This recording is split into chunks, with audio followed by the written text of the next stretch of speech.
I'm at Rhinebeck Cemetery in Rhinebeck, New York.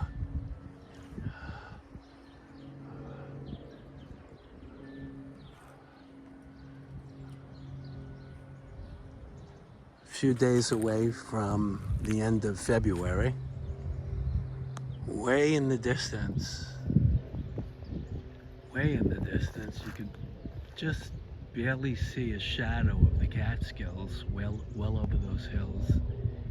And I'm here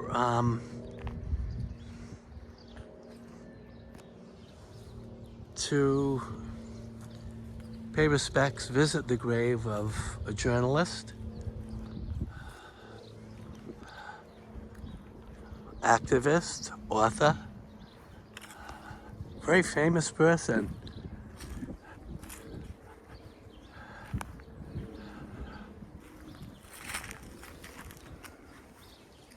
And this is the area of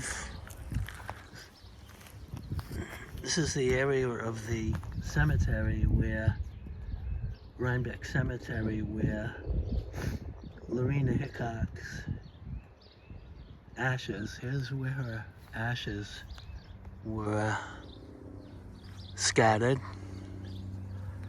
She died in 1968. She was a newspaper reporter first, and then a reporter for the Associated Press for many years before she met Eleanor Roosevelt and became best friends with Eleanor. She lived in the White House during Franklin Roosevelt's presidency in a room adjoining Eleanor's room.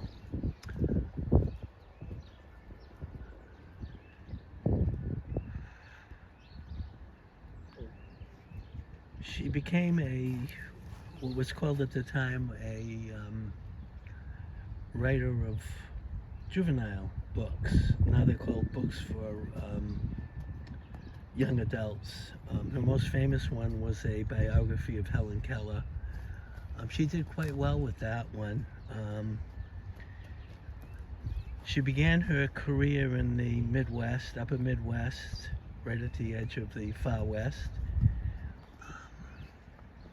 And then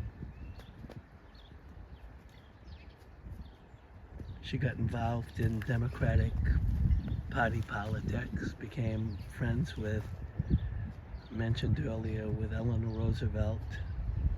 Beautiful flag next to her monument.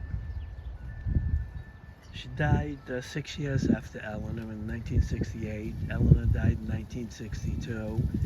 She ended her life, she came first to a small place in Hyde Park nearby, just south of here, just south of Rhinebeck. She moved to an apartment. She had lived at Valkill for quite a while. She had stayed there and visited there.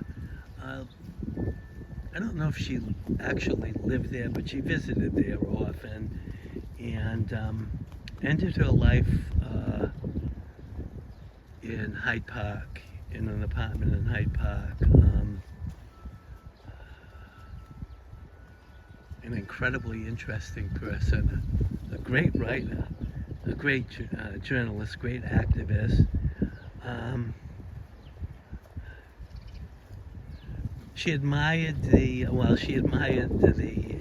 also was, I need to add, she was important in the operation of the New Deal. She worked for several years visiting sites to report on the progress of some of the programs of the New Deal.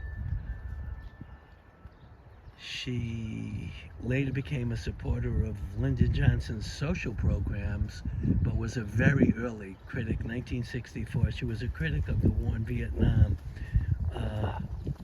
To say she was remarkable is sort of an understatement. I'll scan the area where her ashes were scattered. This was a general burial burial area of Rhinebeck Cemetery. This is the largest cemetery. You can see how beautiful the sky is here today. It's actually a very beautiful place.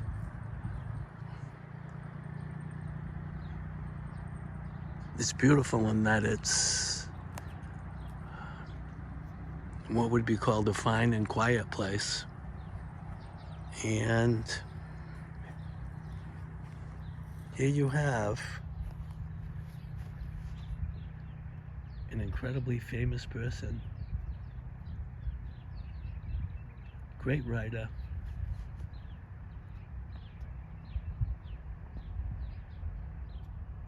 great friend to Eleanor Roosevelt,